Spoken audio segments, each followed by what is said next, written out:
sobre os diagramas de casos de uso. A Unified Modeling Language, UML, é uma linguagem de modelagem. A UML não é uma metodologia de desenvolvimento, o que significa que ela não diz para você o que fazer primeiro ou como projetar seu sistema, mas ela lhe auxilia a visualizar seu desenho e a comunicação entre objetos. Basicamente, a UML permite que desenvolvedores visualizem os produtos de seus trabalhos em diagramas padronizados, ou de forma mais específica, que desenvolvedores visualizem os produtos dos trabalhos dos analistas de sistemas. O desenvolvimento da UML foi baseado em técnicas antigas e marcantes da orientação a objetos. Então, imagine que o cliente tem um determinado problema, você foi contratado para desenvolver um sistema que resolva o problema desse cliente. Você fez a licitação de requisitos, você está trabalhando na fase de análise de requisitos e o produto disso será um dos diagramas ou alguns dos diagramas que podem ser criados através da linguagem de modelagem unificada, que é a UML. Então, esse é o raciocínio que a gente usa. A UML, na versão 2.2, possui 14 tipos de diagramas, divididos em diagramas estruturais e diagramas de comportamento. Os mais utilizados, de acordo com conversas com outros professores e artigos na internet, mesmo na prática profissional, é o diagrama de classes, o diagrama de objetos, também é muito utilizado, o diagrama de pacotes, que mostra a organização da estrutura do sistema. E em relação aos diagramas de comportamento, os mais utilizados são o diagrama de casos de uso, bastante utilizado, o diagrama de atividades, o diagrama de sequência, também é bastante utilizado, mas isso vai depender muito do sistema, do tipo de problema que o sistema resolve, do tipo de ênfase em algumas partes do sistema que você precisa dar, tá? Então, a UML pode ser dividida dessa forma: diagramas de estrutura e diagramas de comportamento. Então, resumindo, a UML é um modo de padronizar as formas de modelagem. Então, como ela é uma linguagem, se eu sei falar essa linguagem, eu sou analista de sistemas, eu sei falar essa linguagem, o meu colega, ele é desenvolvedor de sistemas, ele sabe falar essa linguagem, ele compreende essa linguagem. Se eu fizer um diagrama usando alguma definição da UML, ou se eu fizer algum diagrama constante na UML, por exemplo, diagrama de caso de uso, diagrama de classe, outra pessoa que saiba essa mesma linguagem vai poder compreender esses diagramas que foram criados com a outra pessoa, por exemplo. Tá? Então, focando no diagrama de caso de uso, que só relembrando, ele é um diagrama classificado em diagramas de comportamento do sistema. Então, ele detalha, ou através dele é possível especificar, detalhar comportamentos do sistema, mas focados nos casos de uso. Então, os requisitos podem ser modelados e validados através de casos de uso, que incluem o diagrama de caso de uso e a especificação dos mesmos, ou seja, a descrição dos mesmos. Um caso de uso é definido como um conjunto de sequência de ações que um sistema executa e que produzem um resultado observável por um particular ator. Nesse conjunto de sequências, ele vai ser muitas vezes observado na etapa de especificação do caso de uso, porque o diagrama em si mostra só quais são os casos de uso, quais são os atores, quais são o relacionamento entre atores e casos de uso, e entre casos de uso e outros casos de uso. Mas esse conjunto de sequências, o que realmente está relacionado com aquele caso de uso específico, pode ser encontrado no detalhamento, na especificação do caso de uso. Então, quais são os principais componentes do modelo de caso de uso?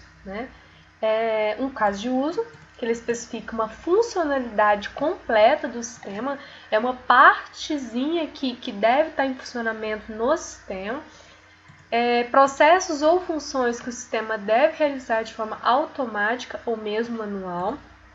O caso de uso normalmente está associado a descrições textuais, Isso se a gente focar na questão da especificação dele e não só na parte do diagrama, da figura que descreve o caso de uso.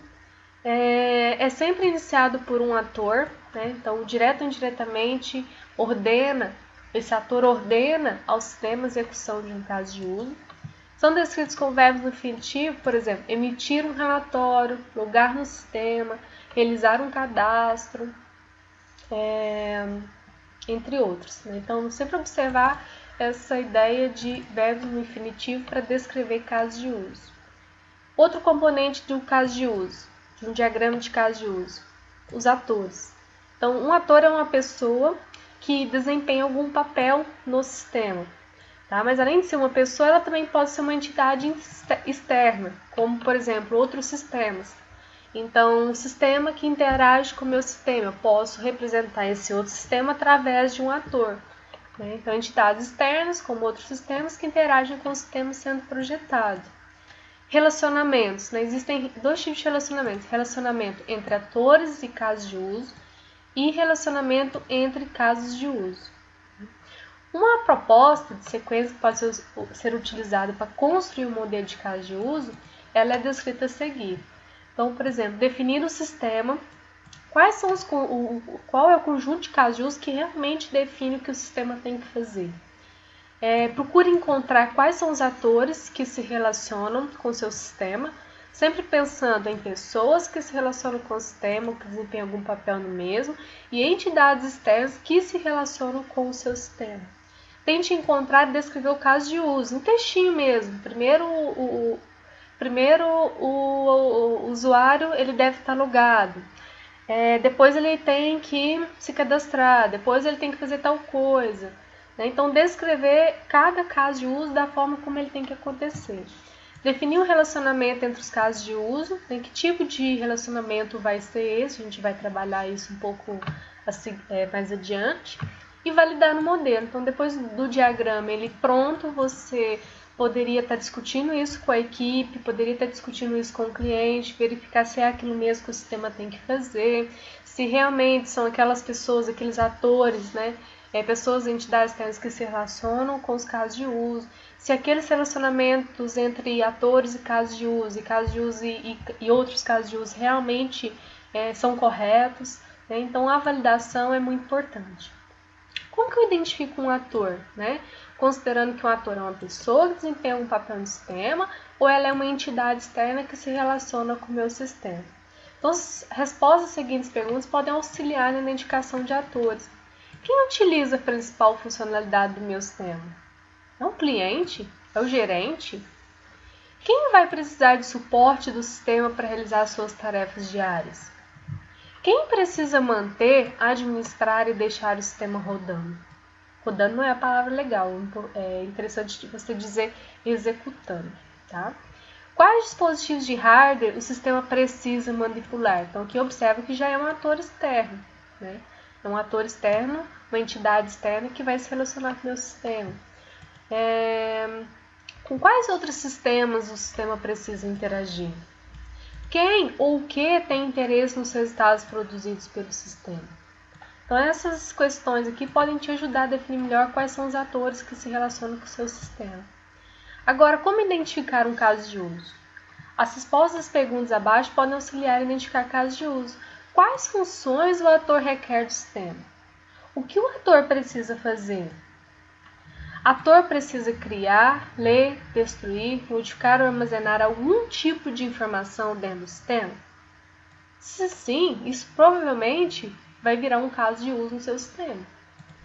Ator precisa ser notificado de eventos do sistema?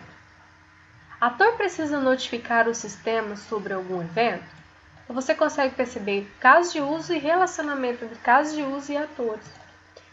O trabalho diário do ator poderia ser simplificado ou tornado mais eficiente por meio de novas funcionalidades no sistema? Quais entradas e saídas do sistema precisa? Quais os principais problemas com o atual sistema? Então, essas questões podem te ajudar a definir melhor o que o sistema tem que fazer e você conseguir traduzir isso em diagramas de casos de uso, certo? Então, aqui a gente tem a discussão sobre relações entre atores e casos de uso, né? Lembrando que basicamente são dois tipos de relacionamento, entre atores e casos de uso, e entre casos de uso e outros casos de uso, tá? Então, a associação, que é a única relação existente entre atores e casos de uso. Então, aqui você tem o caso de uso abrir conta, aqui você tem o ator, que é o cliente, e um relacionamento do tipo associação entre eles. Observa a forma gráfica desse relacionamento. Uma linha contínua entre o ator e o caso de uso. Isso aqui está indicando que o cliente se relaciona com o caso de uso abrir conta, então o cliente ele provavelmente vai conseguir abrir uma conta. Agora, relações entre casos de uso, entre um caso de uso e outro caso de uso. Uma das relações mais utilizadas é a generalização ou especialização, que é quando um caso de uso ele é uma especialização de outro caso de uso. Então, nesse exemplo aqui, user case, que é caso de uso em inglês, é um caso de uso exemplificando a generalização. Nesse caso, o caso de uso abrir conta comum, ele é generalização, e o abrir conta especial e o abrir conta poupança são casos de uso do tipo especialização. Então, abrir conta especial é uma especialização de abrir conta comum e abrir conta poupança é uma especialização de abrir conta comum. Agora, abrir conta comum é uma generalização dos casos de uso abaixo relacionados, que é o conta especial e o abrir conta poupança. Então, nesse exemplo aqui, você tem duas percepções, a de generalização, esses dois casos de uso, abrir conta especial e conta poupança, sendo generalizados em um só, que é o abrir conta comum, e a outra perspectiva é compreender que o abrir conta especial e conta poupança são casos específicos de abrir uma conta. Tá? Observa que os casos de uso do tipo especialização, eles apontam, a setinha aponta para o caso de uso que ele é mais geral. Tá?